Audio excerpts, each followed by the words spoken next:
అన్నా నాకు పిలుపు ఉంది, అందులో నాకు స్పష్టత ఉంది, నా మీద దేవుని ఏర్పాటు ఉందని నాకు అర్థమైంది, నాకు అది డౌట్ లేదన్నా, నాకేం చేయాలో అర్థం కావట్లేదు, ఎలా నేను తరబీదు పొందాలో, ఎలా నేను సేవకు ముందుకెళ్లాలో నా గైడెన్స్ లేదన్నా అని మీలో ఈ లైవ్ వినేవాళ్ళు, ఇక్కడ కూర్చున్నాళ్ళు ఎవరైనా సరే అలా దేవుని పిలుపు యొక్క ఏర్పాటు యొక్క స్పష్టత గుర్తించిన వాళ్ళు, నిన్ను దేవుడు ఏ విధంగా దర్శించాడు, ఎలా నిన్ను ఆయన పరిచర్యకు పిలిచాడు అనేది ఒకటి మీ సాక్ష్యం, మీ నేమ్, మీ అడ్రస్, మీ ఫోన్ నంబర్, మీ డీటెయిల్స్ లైవ్ లో వీక్షించే వాళ్ళకి ఇక్కడ మీకు చెప్తున్నాను. దేవుని సేవా పిలుపు నా మీద ఉంది, ఇన్ని విధాలుగా దేవుడు నన్ను దర్శించాడు, నేను ఆయన పరిచర్య చేయాలి, ఆల్రెడీ కొంత చేస్తున్నాను, నువ్వు చేస్తుంటే చేస్తున్నానని చెప్పు, చేయకపోతే ఇదిగో చేయటానికి నేను సిద్ధమవుతున్నానన్నా అని కూడా చెప్పు. దానిలోనే గ్రంథం, బైబిల్ గ్రంథం ఎన్నిసార్లు చదివావు కూడా రాయి. ఈ విషయాన్ని దృష్టించి ఏర్పాటులో ఉన్నాను, నాకు అది స్పష్టము, పిలుపు స్పష్టం అంటే మీ అడ్రస్, డీటెయిల్స్ ఇవ్వండి.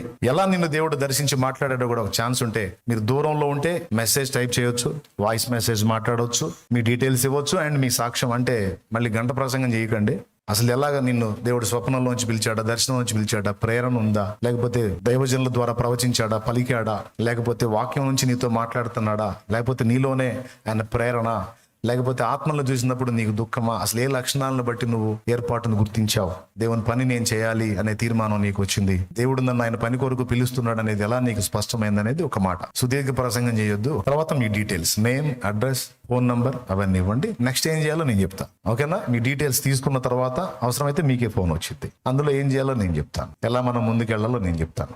ఇక్కడ ఉండేవాళ్లే కాదు, తెలుగు 2 రాష్ట్రాలలో ఉండేవాళ్ళు, తెలుగు వాళ్ళై ఉండి ఇతర దేశాల్లో ఉన్న వాళ్ళు కూడా, కొంతమంది జాబ్ నిమిత్తం ఇతర దేశాలకు వెళ్ళిపోతారు, వాళ్ళ మీద పిలుపు ఉంటుంది, ఏర్పాటు ఉంటుంది, కానీ వాళ్ళు ఉద్యోగ నిమిత్తం, సంపాదన నిమిత్తం వెళ్తారు, ప్రశాంతంగా ఉండలేరు. అక్కడ దర్శిస్తూ ఉంటాడు దేవుడు, నువ్వు నా పని చేయాలి, నువ్వు వచ్చి ఏడ తిరుగుతున్నావు, విలాసాలు అనుభవిస్తున్నావు, పైసలు సంపాదిస్తున్నావు, అక్కడ ఆత్మలు నశించిపోతున్నారు, నా కుమారుడా, నా కుమారి అని దర్శిస్తుంటాడు దేవుడు. అట్లా ఉన్నాళ్ళు కూడా దయచేసి మీ డీటెయిల్స్ నాకు ఇవ్వండి. వెంటనే నేను మీకు ఫోన్ చేస్తానని చెప్పను, కానీ మీకు సమాచారం పంపేదానికి నేను ఆలోచన చేస్తాను. మీ డీటెయిల్స్ నేను తీసుకుంటాను. తప్పకుండా ఈ విషయంలో మీరు ఎలా ముందుకెళ్లాలో దేవుడు నాకు ఇచ్చిన అవగాహన చొప్పున నేను మిమ్మల్ని నడిపిస్తాను. ఒకవేళ మీరు సేవ చేస్తుంటే లేదా చేయడానికి మొదలు పెడితే ఈ విషయం కూడా రాయండి. మీరు స్వచ్ఛందంగా సేవ చేయాలనుకుంటున్నారా, లేకపోతే షాలేమన్నతో కలిసి తండ్రి సన్నిధి మినిస్ట్రీస్ లో నుంచి నేను పరిచర్య చేయాలనుకుంటున్నాను అంటారా, ఆ వివరాలు కూడా రాయండి. కాబట్టి ఈ రోజు ఇక్కడ కూర్చున్న వాళ్ళలో కొంతమంది దేవుని ఏర్పాట్లో ఉండుండొచ్చు, లేదా అందరూ ఉండుండొచ్చు. అందరూ ఉండాలని నా కోరిక, అందరూ ఉండాలి. కోత విస్తారంగా ఉంది, పనివారు కొద్ది మంది. కొంతమంది ఉన్నా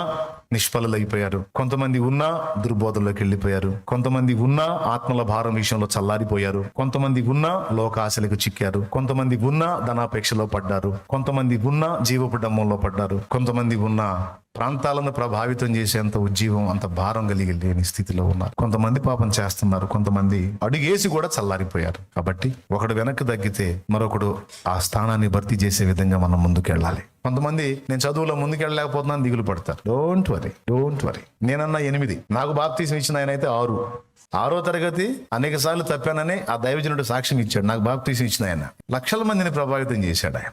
నేను 8, ఇప్పటికి ఎంతో మంది రక్షణ నడిపించాడు. ఇక్కడ దేవుని పనికి కావాల్సింది లోక సంబంధమైన చదువు కొంత దోహదపడిద్ది, కానీ మహోన్నతుని విద్య కావాలి, పరిశుద్ధాత్మ శక్తి కావాలి, ఆత్మ నడిపింపు కావాలి. వీటికి తోడు మనకున్న అక్షర జ్ఞానం పరిశుద్ధ గ్రంథం చదవడానికి ఉపయోగపడిద్ది. నేను చెప్తున్నాను, మీకు 10th సర్టిఫికెట్ ఉందా అది మెన్షన్ చేయండి అని నేను చెప్పాలా ఇందాక చెప్పిన ప్రకటనలో. ఎన్ని అడగల, ఎందుకు తెలుసా?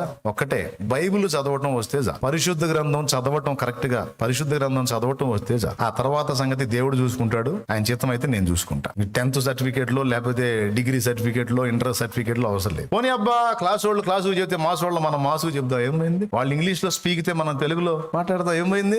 దేశ భాషలందు తెలుగు లెస్స అని వారు కావాలి. కోత విస్తారం రాకడ దగ్గరకు వస్తుంది, సైన్యం ఇంకా లేవాలి, అనేకులు తయారు కావాలి, దేవుని పరిచర్య జరగాలి. స్త్రీలు కూడా ఇవ్వచ్చు నాన్న, స్త్రీలు కూడా ఇవ్వచ్చు, ఇవ్వండి. ఇక్కడ ఒకవేళ ఆ ఏర్పాట్లు ఉన్నోళ్ళు, నేను చెప్పినటువంటి ప్రత్యక్షత పొందినటువంటి వాళ్ళు ఇక్కడే అన్నకి ఇచ్చేయాలండి. మీ డీటెయిల్స్, శామన్న ఇక్కడ అందుబాటులో ఉంటాడు, మీరు ఇక్కడే ఇచ్చేయచ్చు. అన్న అవి తీసుకుంటాడు, రాసుకుని నా దృష్టికి తీసుకొస్తాడు. అలాగే ఆన్లైన్లో ఫాలో అవుతున్నటువంటి వాళ్ళు క్లియర్గా విన్నారు, 1కి 3 సార్లు చెప్పాను. చెప్పిన ప్రకారం మీరు సిద్ధపడి మీ సమాచారాన్ని నాకు పంపండి. అందరికి వందనాలు. విషయాన్ని మాత్రం సీరియస్గా తీసుకుంటే దేవుని పని చేయండి.